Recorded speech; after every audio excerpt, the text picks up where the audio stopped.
Dasar dari surat perintah ini adalah adanya laporan pengembangan penyidikan tanggal 18 Desember tahun 2024. Dan ini berarti 2 hari sesudah pimpinan KPK dilantik. Kemudian pada tanggal 23 Desember 2024 dikeluarkanlah surat perintah penyidikan. Artinya apa? Ini baru 5 hari mereka menjadi pimpinan KPK, tetapi mereka sudah menetapkan Mas Hasto sebagai tersangka untuk 2 perkara. Perkara pertama adalah perkara mengenai perintangan penyidikan, yang seperti saya sampaikan tadi tidak ada bukti permulaannya. Yang kedua adalah perkara suap, yaitu bersama-sama Harun Masiku menyuap Wahyu Setiawan, anggota KPU. Nah, kalau kita mau lihat ya, saudara-saudara, kalau kita perhatikan betul undang-undang tipikor tentang suap ini, selalu di situ disebut, bisa dimaknai bahwa itu ada kesengajaan. Kesengajaan itu artinya ada orang mempunyai kehendak, mempunyai intensi untuk menyuap. Artinya dia mempunyai kepentingan. Nah, kalau kita lihat Mas Hasto, ya harus kita akui secara jujur bahwa dia tidak punya kepentingan untuk menyuap Wahyu agar supaya merekomendasikan supaya Harun Masiku menjadi anggota DPR. Satu lagi saya kira, apa yang dilakukan oleh Mas Hasto terkait dengan surat-surat keputusan atau surat-surat yang disampaikan oleh partai itu sepenuhnya menjalankan kewenangan yang diberikan atau amanat yang diberikan oleh pimpinan partai kepada beliau sebagai sekjen. Jadi sekali lagi yang saya ingin tegaskan kepada saudara-saudara bahwa Mas Hasto terkait dengan 2 hal ini dia tidak mempunyai kepentingan.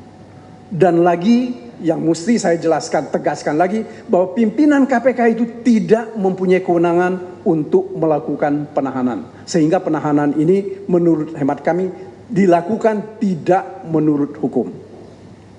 Saya kira itu yang bisa penjelasan yang saya sampaikan. Saya serahkan kembali kepada Roni, Bang Mulya. Terima kasih Bang Magdir. Selanjutnya akan disampaikan beberapa poin dari Bang Todung Mulya Lubis. Waktu dan tempat kami persilakan. Terima kasih. Saudara-saudara sekalian, tadi sudah sangat banyak disampaikan oleh Bung Roni dan Bung Magdir. Hal-hal yang saya kira semua kita penting untuk mengetahuinya dan sebagian besar kita juga sudah tahu. Tapi izinkan saya menambahkan beberapa hal saja. Saya terus terang sangat-sangat terkejut ya ketika dalam tayangan televisi, karena saya tidak hadir di gedung KPK pada hari ini, melihat Sekjen PDIP Hasto Kristianto mengenakan rompi oranye dan turun tangga ke bawah. Saya bilang ini sama sekali tidak kita harapkan ya, karena proses pra-peradilan itu akan dimulai pada tanggal 3 bulan Maret ini. Kalau kemarin mahasiswa dari UI dan lain-lain mengatakan Indonesia gelap, saya kira saya ingin ya mengecho ya kembali pernyataan itu bahwa Indonesia memasuki zaman-zaman yang gelap dalam penegakan hukum ya. Dan kasus Hasto yang seharusnya tidak terjadi, penahanan yang menurut saya merupakan pelanggaran hukum atau disrespect of the law, sikap tidak hormat KPK terhadap hukum, itu adalah pelanggaran yang sangat fundamental gitu. Tadi saudara Roni sudah mengatakan bahwa pra-peradilan yang sudah kita daftarkan ke Pengadilan Negeri Jakarta Selatan dan sudah ada nama hakim yang ditunjuk untuk mengadili itu akan dimulai pada tanggal 3 Maret ini. Dan itu sudah diketahui oleh umum. KPK juga sudah tahu. Kalaulah KPK comply dengan hukum, melaksanakan hukum itu sesuai ya dengan apa yang ditulis dalam ketentuan hukum itu sendiri, KPK tidak boleh melakukan pemeriksaan. KPK juga tidak boleh melakukan penahanan. Ya. Dunia melihat perkara ini. Kita semua melihat ya apa yang dilakukan oleh KPK. Jadi saudara-saudara, sikap disrespect of the law yang dilakukan oleh KPK ini tidak mendinginkan situasi. Tidak membuat kita percaya pada hukum. Justru sikap disrespect of the law dari KPK ini membuat kepercayaan kita terhadap hukum dan aparat penegak hukum termasuk KPK itu jatuh ke titik nadir. Dan betul-betul ya memalukan kita sebagai bangsa. Jadi ini menunjukkan bahwa kalau KPK tidak tunduk pada hukum, ya, tidak ada kesimpulan lain yang bisa dibuat selain mengatakan bahwa aroma politik sangat kental pada kasus Hasto Kristianto ini. Ya. Kalau kita melihat apa yang terjadi di gedung KPK, begitu banyak aparat kepolisian yang hadir, seolah-olah ini perkara kriminal, ya, kelas kakap teroris, ya. Dan menurut saya ini menunjukkan satu sikap yang berlebihan dari pihak kepolisian yang tidak perlu terjadi. Ya. Kalaulah pihak KPK lebih arif dan bijaksana, dia akan bisa menunggu 1 minggu. Proses peradilan itu sangat cepat, speedy trial 7 hari. Apa salahnya menunggu 1 minggu ketimbang melakukan pemeriksaan dan penahanan? Ya. Nah inilah saudara-saudara yang saya katakan sebagai satu sikap disrespect of the law itu. Saudara Hasto Kristianto punya hak hukum untuk melakukan upaya-upaya hukum yang tersedia dalam hal ini pra-peradilan. Dan itu dia lakukan. Dia comply dengan hukum. Tetapi yang tidak comply terhadap hukum itu adalah KPK. Ya. Nah kalau saya mengajukan pertanyaan yang sifatnya hipotetis, ya, hypothetical, bagaimana nanti kalau putusan pra-peradilan itu mengabulkan permohonan kami? Karena pra-peradilan itu kan adalah tempat kita untuk menguji, mentes keabsahan penetapan tersangka yang dilakukan oleh KPK. Ketika pra-peradilan memutuskan, ya, menerima permohonan pra-peradilan kami, kan itu berarti penetapan tersangka itu tidak sah. Nah hal-hal semacam ini kalau terjadi, kan KPK mempermalukan dirinya sendiri. Ini yang saya kira sih bisa kita lihat ya sebagai sikap tidak, ya, arif dan bijaksana, sikap disrespect for the law yang dilakukan oleh KPK ini. Jadi saudara-saudara, tidak salah kalau banyak yang mengatakan bahwa politisasi dalam kasus Hasto ini sangat kasat mata dan sangat berlebihan. Dan ini sudah menjadi sasaran tembak. Ya. Jadi menurut saya ini bukan pendidikan hukum yang baik ya buat kita sebagai bangsa. Ini justru akan menimbulkan atau meningkatkan suhu politik ya yang seharusnya bisa kita hindarkan. Nah inilah contoh dari sikap tidak dewasa, immature dari pihak KPK yang ingin menunjukkan bahwa dia punya kekuasaan. Jadi arogansi kekuasaan itulah yang kita lihat dan dipertontonkan oleh KPK pada hari ini. Nah ini bukan satu iklan yang bagus buat Indonesia sebagai negara hukum. Mudah-mudahan ya kita bisa memenangkan pra-peradilan ya karena kita yakin dan hakul yakin bahwa tidak ada dasar hukum untuk menetapkan saudara Hasto sebagai tersangka. Mungkin itu saja sebagai tambahan dari saya. Terima kasih. Ya, terima kasih Pak Todung Mulya Lubis. Kami buka sesi tanya jawab. Silakan.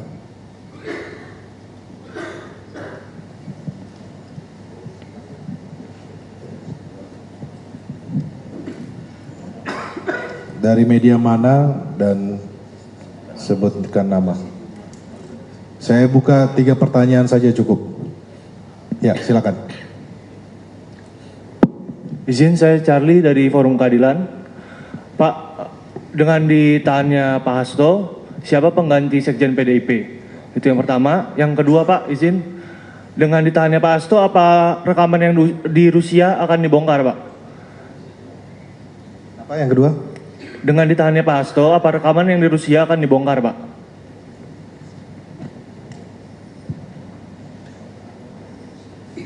Berikut. Ya, silakan. Biar jawabnya sekaligus. Cek, ya, kasih Bang Roni. Ponco dari merahputih.com, Bang. Ya, selain upaya hukum lewat peradilan di PN Jaksel kan, sebenarnya kan ada instrumen lain gitu, lewat instrumen politik di parlemen gitu. Nah, apakah fraksi PDIP lewat Poksi di Komisi 3 itu akan memanggil pimpinan KPK untuk menanyakan terkait yang disebut Bang Roni tadi sebagai operasi politik penahanan Mas Hasto? Itu aja sih. Ya, terima kasih Bung Ponco. Selanjutnya.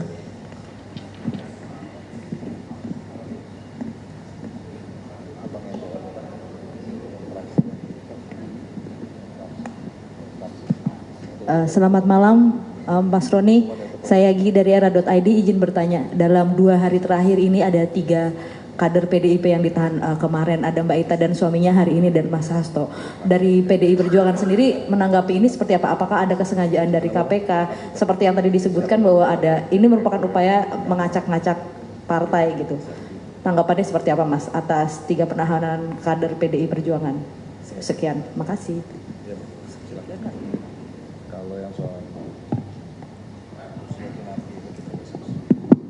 Baik, ini soal politik ya. Jadi menyangkut tadi 3 pertanyaan saya jawab satu. Sehubungan dengan masalah sekjen hari ini, maka Ibu Ketua Umum tidak menunjukkan PLT sekjen. Komando dikendalikan langsung oleh Ketua Umum Megawati Soekarno Putri. Ya. Bisa? Sudah menjawab 3-3 ya? Dan sebelum saya akhiri, karena saya kira sudah cukup ya Pak Roni ya? Sebelum saya akhiri, termasuk tadi keterangan fraksi, semua harus tunggu komando dari Ketua Umum Megawati Soekarno Putri. Karena fraksi itu adalah perpanjangan tangan dari DPP partai. Sebelum saya akhiri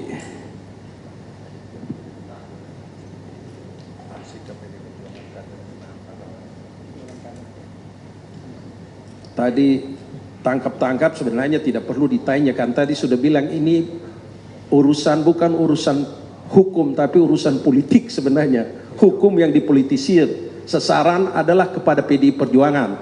Lalu kader-kader diangkat satu-satu. Jadi jelas urusannya. Pesan Ketua Umum kepada seluruh kader dan simpatisan PDI Perjuangan dari Sabang sampai ke Merauke. 1, PDI Perjuangan sudah terbiasa menghadapi tekanan. Tetapi tetap kami punya napas yang panjang. 2, jaringan PDI Perjuangan diminta tetap tenang, tetap bersiap siaga untuk menghadapi situasi yang terburuk. Ketiga, sehubungan dengan itu, Ketua Umum mengambil alih komando dan tidak menunjuk PLT sekjen. Terima kasih. Selanjutnya, Baik, terima kasih. tepuk tangan dong. Selanjutnya sekali lagi saya atas nama DPP Partai, ini ada Pak Ganjar, ada Mbak Yanti, ada Mas Syukur, Pak Mindo, ada Mbak Ning, ada Dedi, ada Adian ganteng sebelah. Kita ini dalam keadaan siaga diam karena perintahnya semua kader simpatisan tidak boleh ngomong hal ini. Kita harus menunggu komando. Ya, sekaligus ini jadi pengumuman buat seluruh kader dan simpatisan PDI Perjuangan. Semua tetap dalam keadaan siaga menunggu satu komando dari Ketua Umum PDI Perjuangan.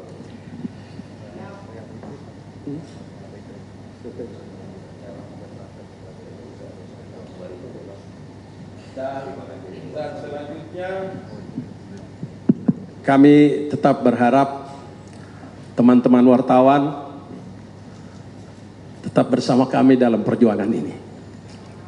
Ini adalah perjuangan demokrasi bagi Indonesia, keadilan bagi Indonesia.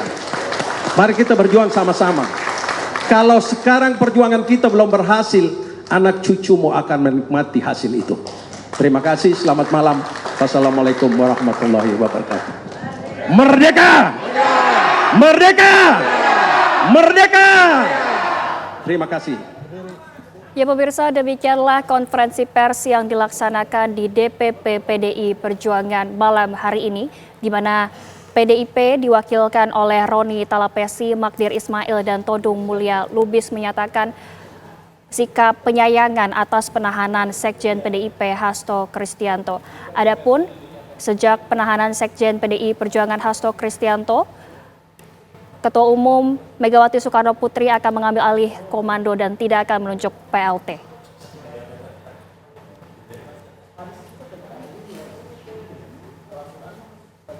Pemirsa, demikianlah Breaking News TV One bersama saya Zinka Nila. Terima kasih dan sampai jumpa.